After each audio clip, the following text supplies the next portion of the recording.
Muito bem, Apocalipse capítulo número 2. Apocalipse capítulo número 2. Você que está aqui no templo, abra a sua Bíblia em Apocalipse capítulo 2, ou ligue a sua Bíblia, em Apocalipse capítulo 2. Põe seu celular no modo silencioso, por favor. Você que está em casa assistindo esse vídeo, ouvindo essa mensagem, você tem uma Bíblia aí na sua casa, dá tempo de você correr, pegar lá na prateleira e abrir Apocalipse capítulo 2. Lembrando a você que, se você está vendo esse vídeo aí pelas mídias sociais, pelo YouTube, você pode também acessar depois as demais mensagens. Serão 7 mensagens aqui no Evangelho, ou melhor, no livro de Apocalipse, as 7 igrejas registradas no Apocalipse. Hoje é a igreja de Esmirna, Apocalipse capítulo de número 2, verso 8 em diante. Diz assim a Sagrada Escritura: ao anjo da igreja em Esmirna escreve: estas coisas diz o primeiro e o último que esteve morto e tornou a viver. Conheço a tua tribulação, a tua pobreza, mas tu és rico, e a blasfêmia dos que a si mesmos se declaram judeus e não são, sendo antes sinagoga de Satanás. Não temas as coisas que tens de sofrer. Eis que o diabo está para lançar em prisão alguns de vós, para ser dispostos à prova, e tereis tribulação de 10 dias. Sê fiel até a morte, e dar-te-ei a coroa da vida. Quem tem ouvidos, ouça que o Espírito diz às igrejas. Vamos ler juntos? O vencedor de morte. Vamos de novo? O vencedor.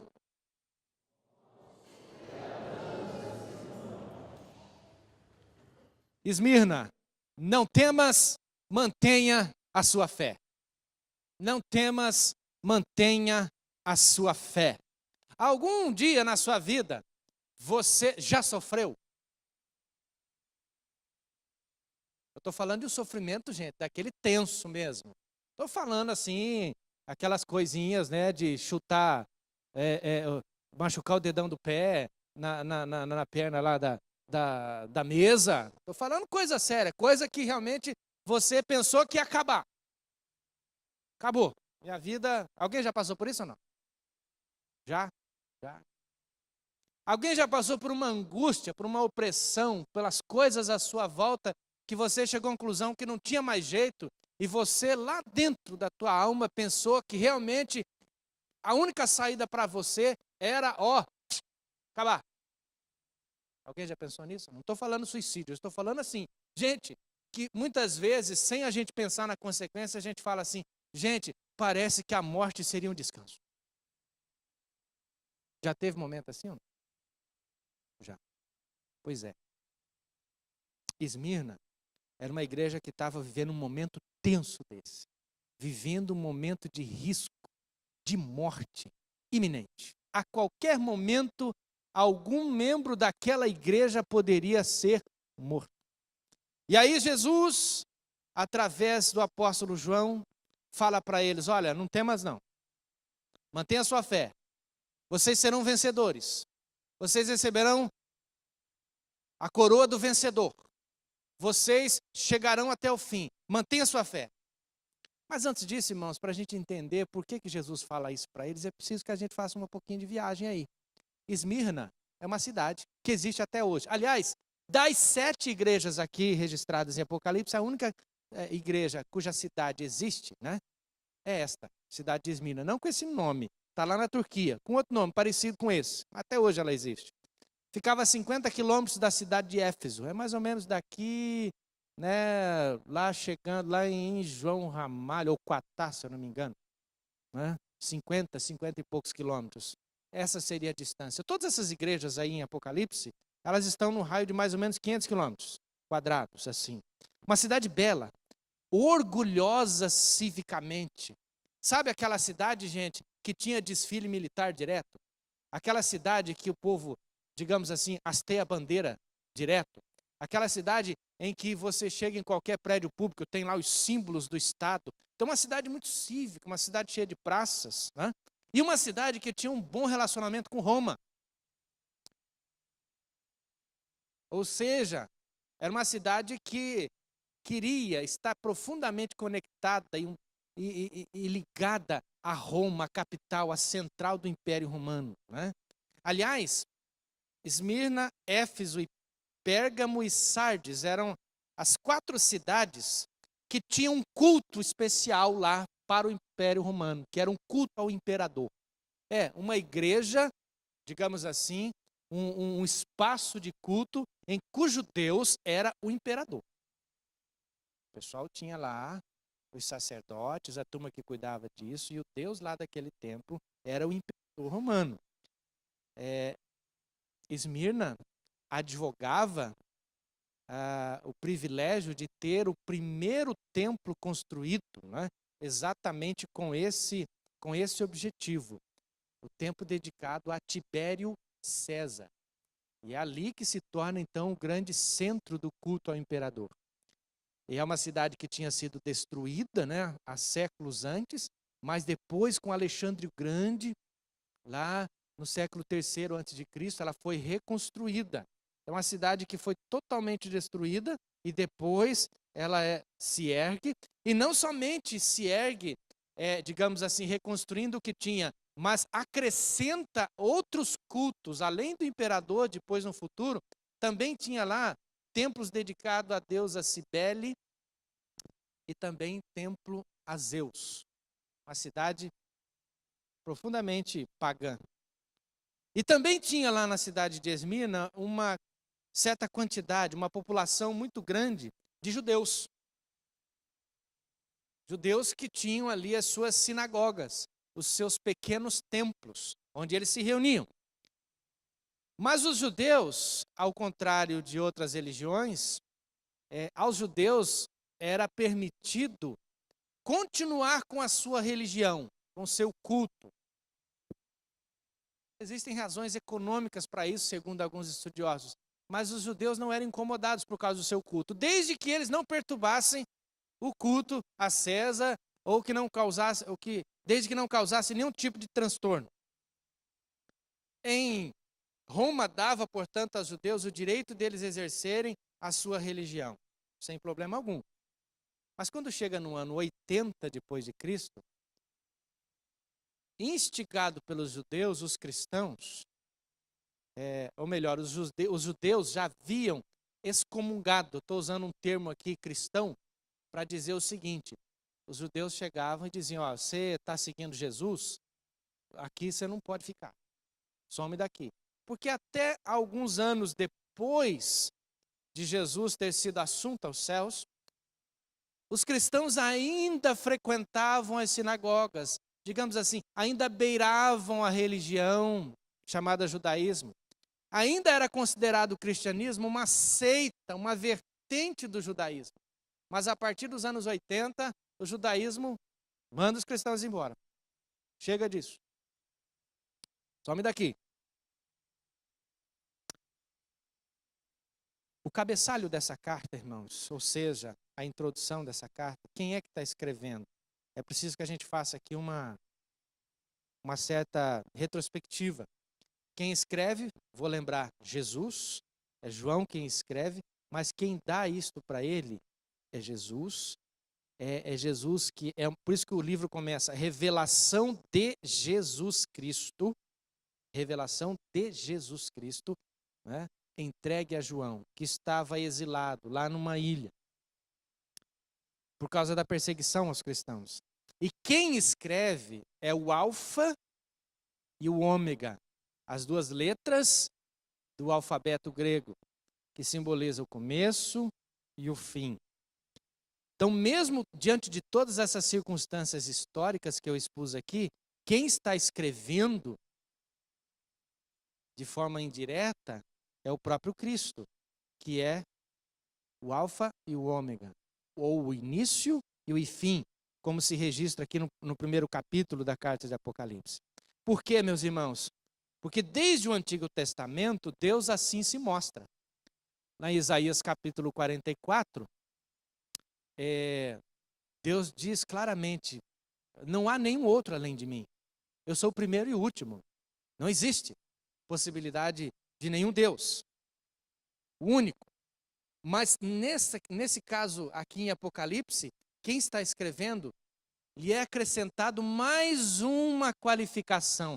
É aquele que, como tendo sido morto, mas reviveu. E isso é apresentado aqui como sendo um fato, e não como sendo mais uma criação. Mas não é simplesmente uma forma de enxergar o mundo, mas Jesus está aqui sendo apresentado como o Senhor da história, mas este Senhor da história é revelado como alguém que morre, mas que ressurge. Da mesma forma que aquela cidade havia sido destruída e depois reconstruída. Então quem lê essa carta e que sabe da história da cidade, está recebendo aqui um impacto muito forte de alguém que passeia entre as igrejas, que conhece profundamente o que está acontecendo. Esteve morto, mas agora está vivo, mas está vivo para todo sempre. E este que está morto e vivo, foi morto, mas que ressurgiu, está vivo para todo sempre, no verso 18 do capítulo 1, diz que ele tem as chaves da morte e do inferno. Então o Cristo, ele não somente é o Senhor de toda a história, mas ele também é o Senhor, digamos assim, do pós-história. Ou seja, além dessa existência aqui, ele continua sendo o Senhor. Quem está lendo isso aqui, irmãos, é alguém que está sofrendo. E sofrendo muito. Diz a Bíblia que esses irmãos estavam sofrendo tribulação, pobreza e blasfêmia. Tribulação, pobreza e blasfêmia. Seriam considerados problemas muito sérios se eu fosse qualificar uma igreja com esses termos. Ao falar que uma igreja é muito pobre hoje, seria como dar para uma igreja um atestado de incompetência. Olha a diferença. No entanto, Jesus considera essas circunstâncias que a igreja está vivendo como sinais de sua saúde, porque somente ela e mais outra igreja não recebe reprimenda. As outras 5 recebem, mas Esmirna não recebe nenhum puxão de orelha de Jesus. No entanto, é a igreja que está passando por tragédias, por sofrimentos, por circunstâncias adversas, e sendo blasfemada, ou seja, sofrendo escárnio. Esta é uma igreja, irmãos, que, penso eu, está vivendo aquilo que o apóstolo Paulo fala lá em Filipenses, no capítulo 3, é a igreja que participa dos sofrimentos de Cristo. É a igreja que encarna os sofrimentos de Cristo. Agora, de que forma ela encarna esse sofrimento, irmãos? A minha introdução não foi em vão, você vai entender o porquê. Um estudioso da Bíblia diz que a causa da pobreza daquela igreja, as causas eram diversas.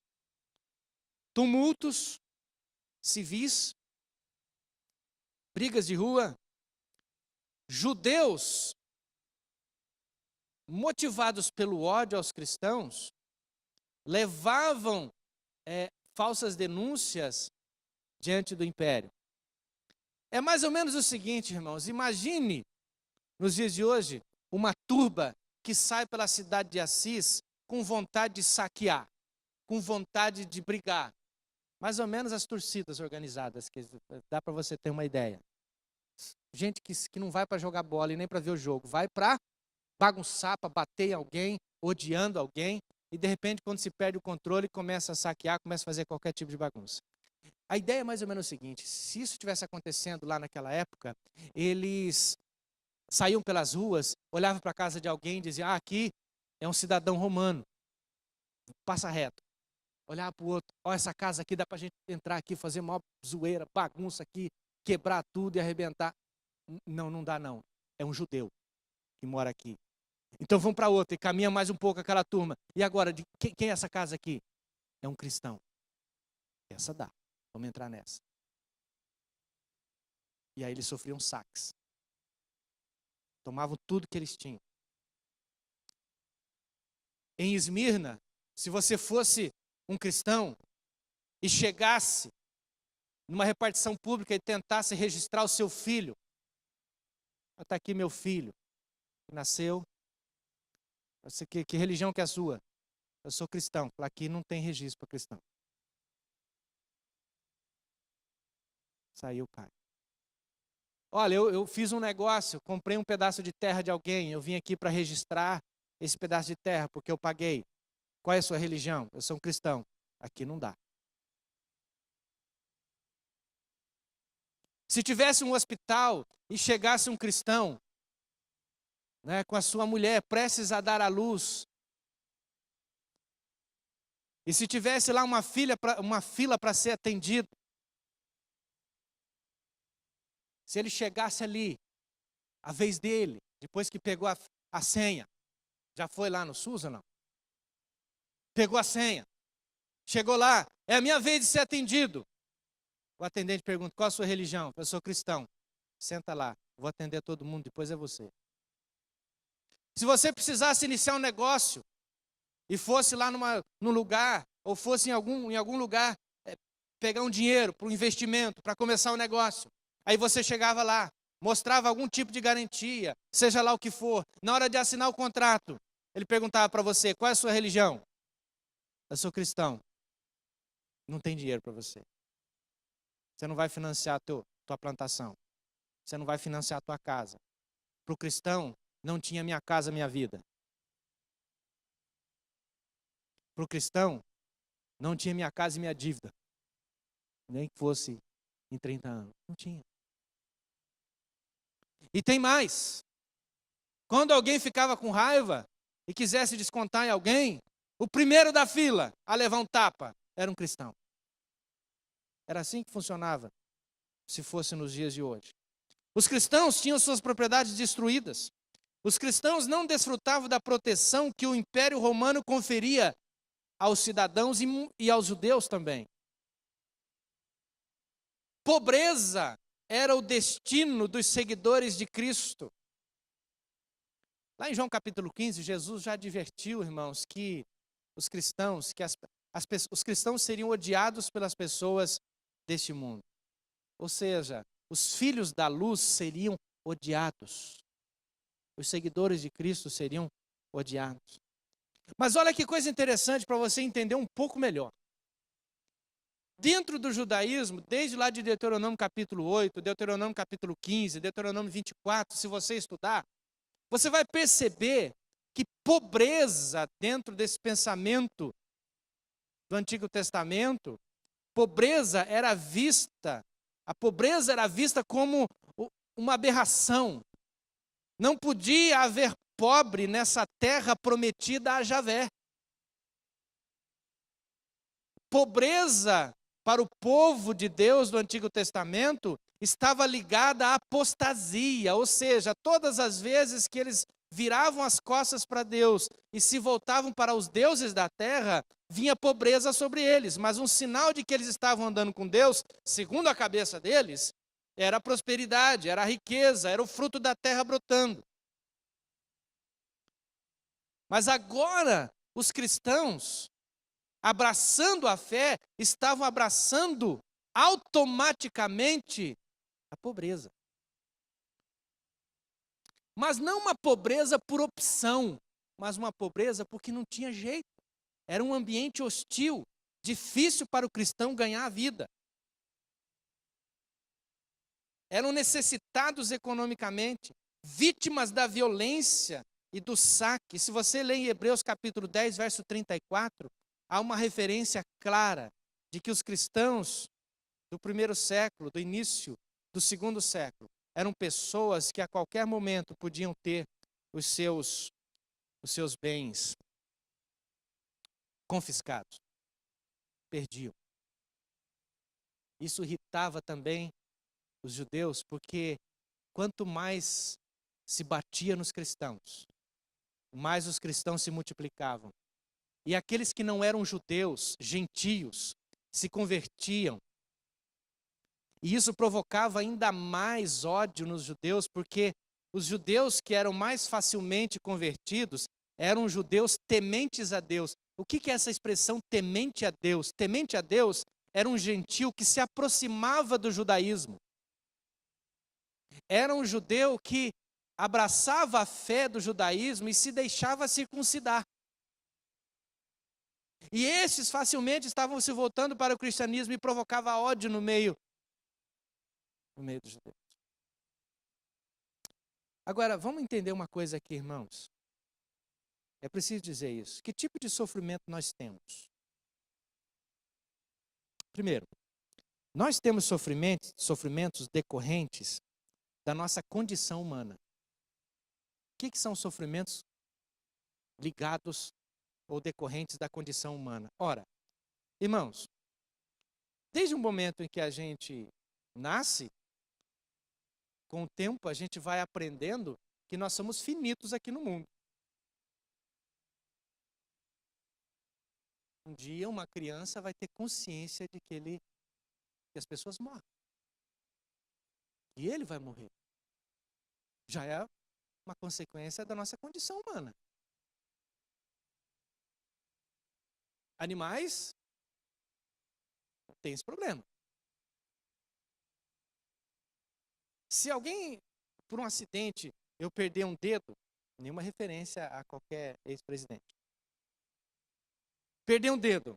Eu vou olhar aqui para a minha mão e falo, está faltando um. Porque eu, como ser humano, entendo que a minha mão tem as duas mãos aqui, né, 10 dedos e eu estou com 9.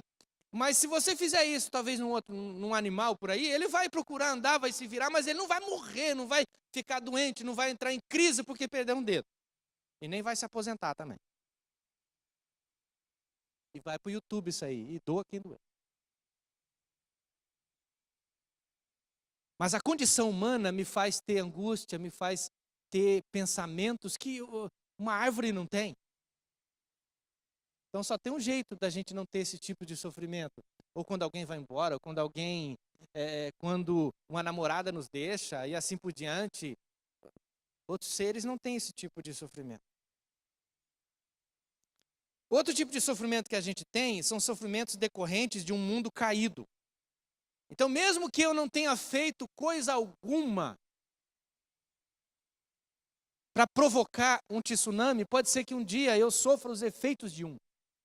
Este mundo caído, irmãos, ainda será restaurado na parousia de Cristo quando Ele voltar. Enquanto estivermos aqui, forças da natureza vão nos afetar. A terra continuará produzindo coisas boas, mas também produzirá espinhos. E pronto. O outro tipo de sofrimento é o sofrimento decorrente de erros que nós cometemos, que a gente pode sofrer depois de um tempo ou logo depois. Só um exemplo. Você passa em volta da sua casa e vê uma tábua com um prego para cima. E você toma a decisão, por preguiça, não vou mexer com esse prego. Deixa essa tábua aí com esse prego. Ao invés de você pegar lá, o martelo, bater de volta, tirar, ou pegar aquela tábua, colocar em algum lugar, ou bater o prego, deixar ele para lá. Não, você toma.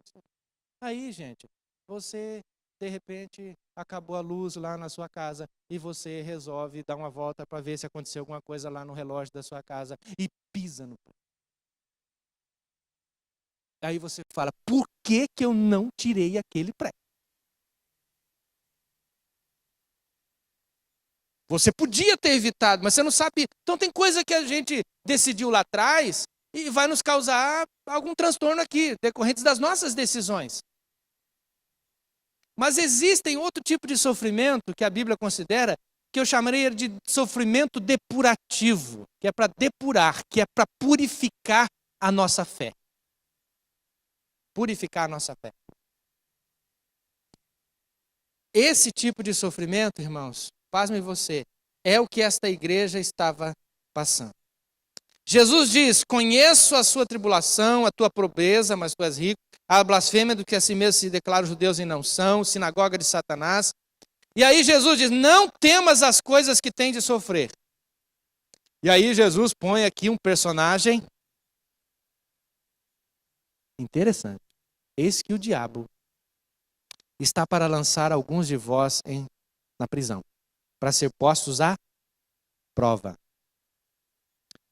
Jesus fala, o diabo vai lançar alguns de vocês na prisão para vocês serem provados. E aí eu leio Tiago, não sei se você já leu, mas Tiago fala que Deus não tenta ninguém. Deus prova. Então, provar a fé de alguém vem da parte de Deus, do diabo não, o diabo só tenta. Então, como é que a gente resolve esse imbróglio? Se é que na tua cabeça existe. Se não tinha, acabei de colocar. A diferença é a perspectiva. O diabo é pobre. Não muda nunca a sua estratégia. Está limitado em suas ações. Então, a única coisa que ele sabe fazer é acusar e tentar. Esse é o seu caráter. A provação, irmãos, vem da parte de Deus. Mas se for uma atitude que tem o diabo envolvido, é uma tentação. Mas quem está no controle desde o começo? Quem é o alfa e o ômega? Quem é o princípio e fim? Quem é o Senhor da história? Jesus. Então o diabo não é um ser autônomo que pode fazer o que quiser. Mas dentro da estratégia divina, para purificar ou para depurar a fé de alguém, o diabo pode ser sim um office boy. Que mesmo sem que ele saiba, porque ele não é onisciente, ele não é onipresente, ele não é onipotente. É como se Deus dissesse assim, eu vou deixar alguns serem colocados. O diabo pode até pensar que ele está fazendo alguma coisa fora da minha alçada. Mas o que ele pensa é que ele está tentando os cristãos. Mas no meu pensamento, isso é prova. A diferença é de perspectiva. E aí Deus permite que alguns irmãos fossem presos. A prisão duraria 10 dias. 10 dias literais? Penso que não. Porque se Apocalipse é um livro que tem circunstâncias figuradas, por que somente agora eu tenho que ser literal? 10 dias é um número completo, ou seja, ilimitado. Então, do ponto de vista divino, olha, a tribulação vai durar um certo tempo, mas vai chegar um dia que vai acabar. E pronto, e acabou. Aí Deus permite. Mas o detalhe aqui, irmãos, é que essa tribulação de 10 dias e outras tantas, elas estão intimamente ligadas à fé daqueles irmãos da igreja de Esmirna. Voltemos agora às circunstâncias próprias daquela época. Vou usar alguns exemplos novamente. Você chega no hospital. Pode ser uma mulher prestes a ganhar neném. Você pegou a tua ficha. Chegou lá, no hospital de Esmirna. Está aqui, chegou a minha vez de ser atendido. E aí o atendente diz para você, qual a tua religião? Aí você fala, eu sou cristão, então você não vai ser atendido agora. Mas se você disser que é outra coisa, você vai passar na frente de todo mundo.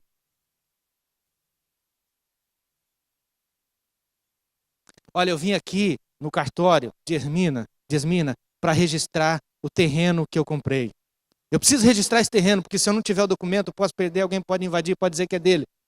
Qual é a tua religião? Eu sou cristão. Mas, se você fosse de outra religião, rapidinho, você seria registrado aqui. Aí você está desempregado, precisando cuidar da sua família. Foi numa concorrência pública lá de Esmirna. Concorreu com outras pessoas. E você ganhou, porque você é uma pessoa competente, você estudou, você se esforçou.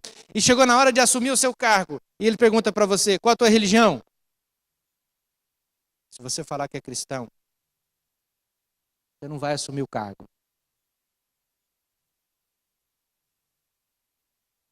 É isso que esses irmãos enfrentavam. Mas multiplica por 10. Porque em várias ocasiões, aqueles irmãos de Esmirna tiveram que escolher entre a vida e a morte. É como se tivesse um revólver apontado para a cabeça deles e o cara pergunta, você merece morrer. Por quê? Porque você é cristão. Eu vou matar você agora. Mas se você disser que é judeu, não. Se você disser que é um adorador de Cibele, não. Se você disser que é um adorador de Zeus, não. Eu posso livrar você agora desse tormento, desse sofrimento. O problema, irmãos, nesse tempo de Esmirna, é que o sofrimento deles não era contingencial, não era de condição humana, não era sofrimento por alguma coisa que eles tinham feito de errado, mas o sofrimento deles estava profundamente conectado à fé que eles tinham. A fé que eles tinham lhes trazia pobreza. A fé que eles tinham lhe trazia perseguição. A fé que eles tinham lhe traziam perdas. A fé que eles tinham não lhes acrescentava nada nesse mundo que eles pudessem pegar. Não lhes acrescentava nenhum tipo de status, não lhes acrescentava nenhum tipo de tratamento melhor. Pelo contrário, tornar-se um cristão em Esmirna era assinar um atestado de perseguição e de sofrimento. Dia após dia, sofrimento ligado à fé. É por isso que Jesus fala, ser fiel até a morte, e lhe darei a coroa da vida.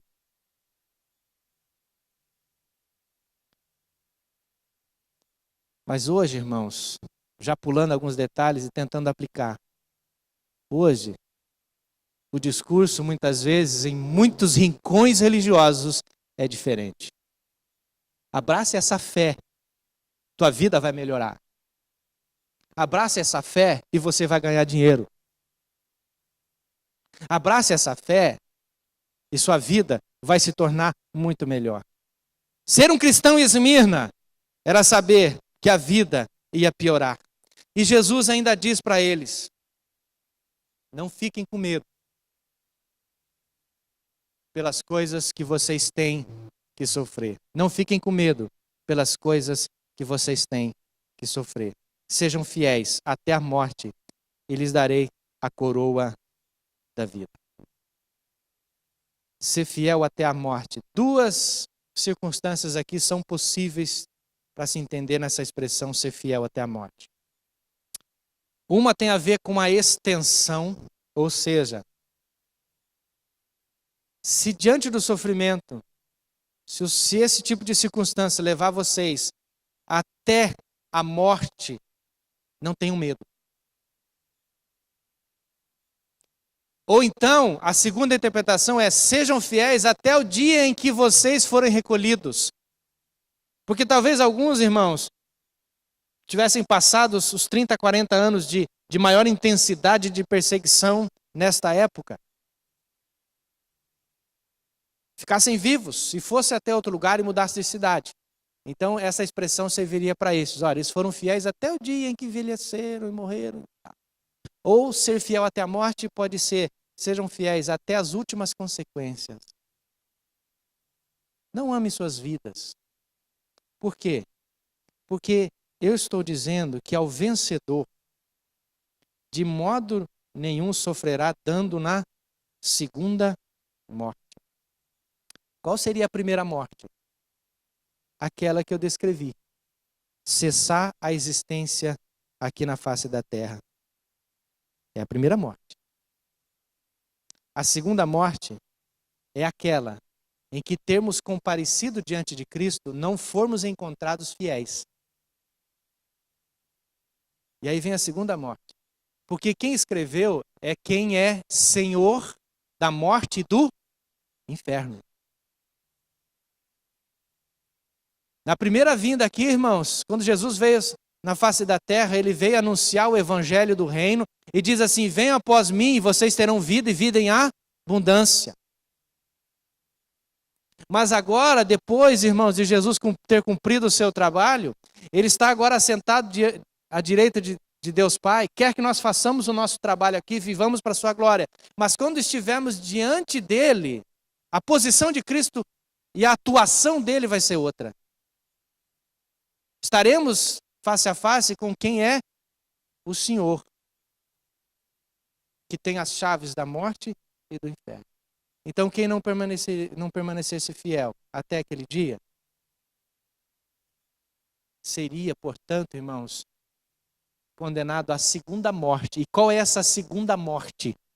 É que eu, tendo vivido uma vida sem Cristo, apartado de Cristo, do meu jeito, sem tê-lo servido, sem ter crido nele, e recebido os benefícios da cruz, sem ter vivido para o Evangelho, passei pela primeira morte. E aí, irmãos, tendo comparecido diante dele, num tempo em que eu não quero conversar hoje, porque demanda tempo para a gente estudar esse assunto.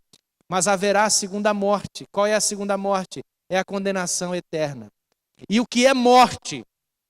Não é a cessação da existência, mas a morte, irmãos, que é a segunda aqui, é que de alguma forma que eu não entendo até hoje, um Deus que ocupa todos os espaços, que é onipresente, um Deus que conhece todas as coisas, que é todo poderoso, que é todo conhecimento, que é onisciente, um Deus que tem essas duas prerrogativas, por opção, por decisão, não estará com estas pessoas. Esta é a pior morte que existe, estar ausente da presença de Deus.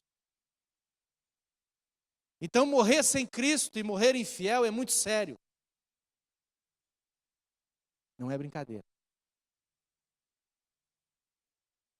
De que forma, irmãos, eu gostaria que você pudesse voltar para sua casa. Eu tenho algumas aplicações aqui possíveis, dentre tantas, né, para dizer para você. Olha,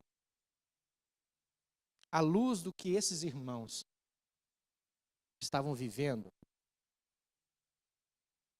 você acha que a tua vida hoje está difícil? Por causa da sua fé? Fala a verdade. A gente não sofre nada por causa de nossa fé. Pelo contrário, em muitos lugares, a gente está, irmãos, tendo privilégio. Por causa da nossa fé.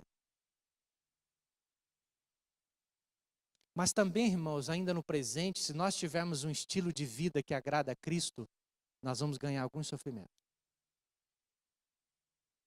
A Bíblia diz, o apóstolo Paulo escrevendo lá para Timóteo, diz que todos aqueles que quiserem viver piedosamente em Cristo, sofrerão. Sofrerão. A vida se torna mais fácil se a gente for desonesto. Mas é mais difícil se a gente for honesto. A vida se torna mais fácil se a gente mentir. Nos livra de algumas consequências.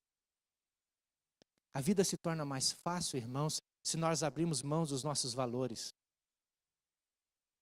A vida fica mais fácil se nós fizermos associações a pessoas, a instituições que vão nos proporcionar relacionamentos e contatos que nos façam ganhar dinheiro, mesmo que essas pessoas sejam associadas ao diabo. É por isso, irmãos, que tem muita gente, guardadas as devidas proporções, que é como se, usando um elemento aqui de uma outra religião, é como se acendesse duas velas, para quem funcionar melhor. Uma para Deus e outra para o diabo. Parece, irmãos, que nós, quando olhamos para o mundo e vemos que pessoas começam a se dar bem, pessoas que não caminham com Cristo e começam a ganhar dinheiro e andam por aí talvez no seu estilo de vida diferente do nosso, a tendência da gente é olhar para a nossa vida e ver de repente um momento difícil que a gente passa e é um momento, irmãos, que parece que lá no íntimo a gente tem aquela vontade de trocar de Deus. E dizer, será que a vida dessa pessoa não é mais fácil do que a minha? Porque eu estou querendo andar com Cristo, querendo andar no Evangelho, e olha o que eu estou passando. São aplicações possíveis diante disso. Tem momentos na vida, irmãos, que a gente tem que decidir. Vou permanecer fiel? A minha fé em Cristo está me causando algum transtorno? Está me causando algum prejuízo?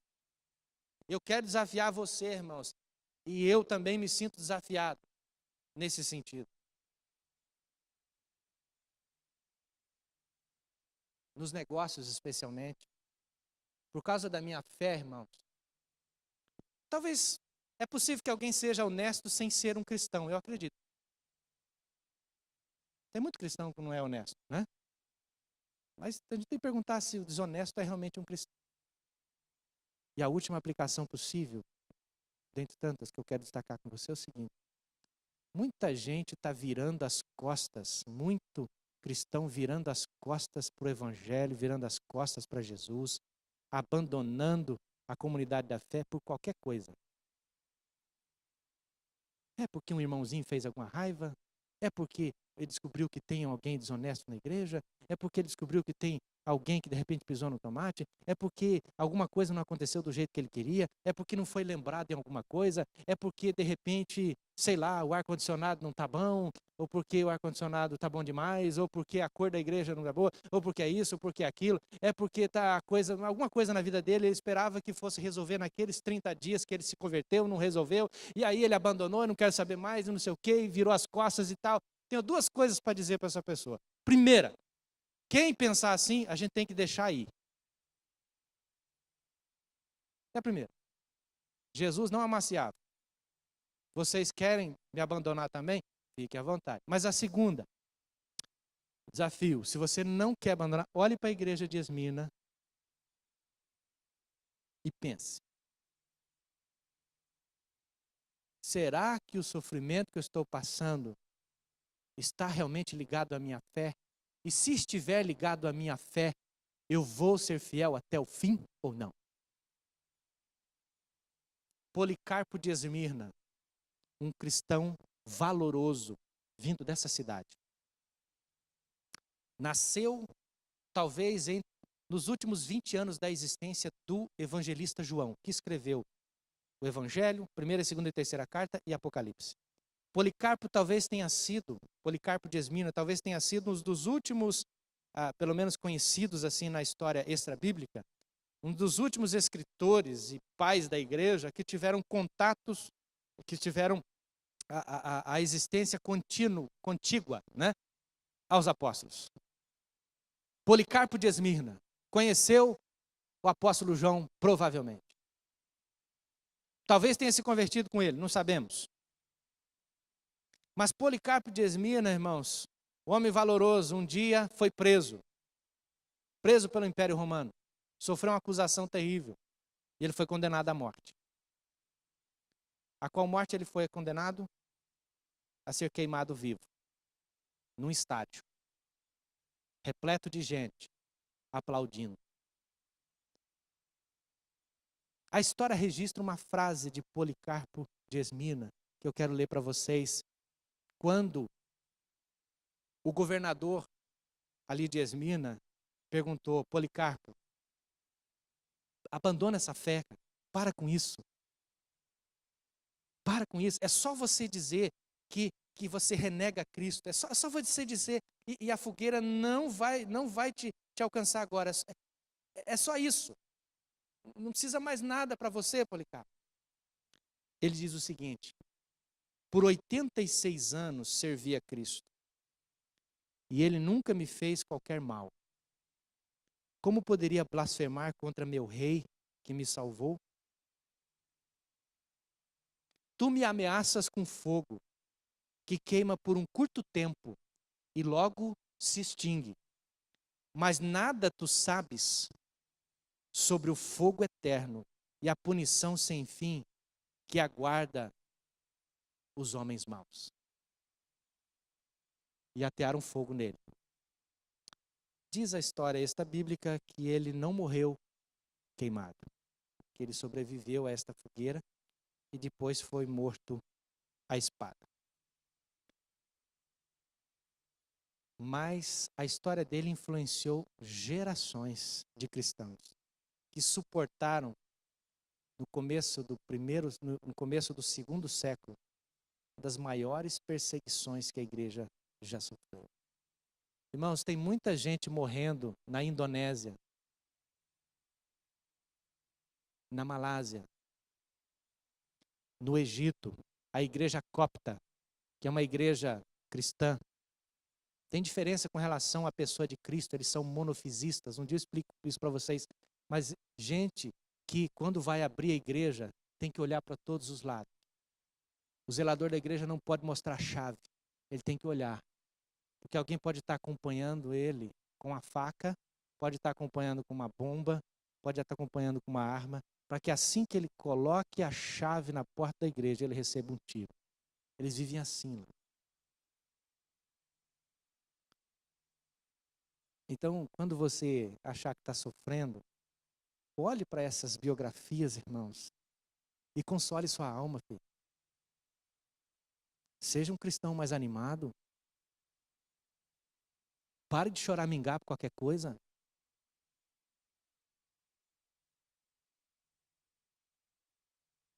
Levanta a sua cabeça. Nós temos uma vida boa, irmão. Nós podemos ir ali na praça, abrir a Bíblia e começar a pregar o Evangelho. Ninguém perturba a gente. Nós fizemos aqui um evento aqui ontem. Fechamos a rua aqui. Dá trabalho, nem sempre eles deixam. Fechamos a rua aqui. Quem que está fazendo isso aí? A igreja. Já passou um ali, xingou a gente, porque, certo, queria atravessar aqui e tal. Mas ele não veio aqui com a faca apontando para mim. Pelo contrário. Quero desafiar você, cara. Vamos aumentar a nossa fé e vamos permanecer fiel até o dia de encontrarmos Jesus.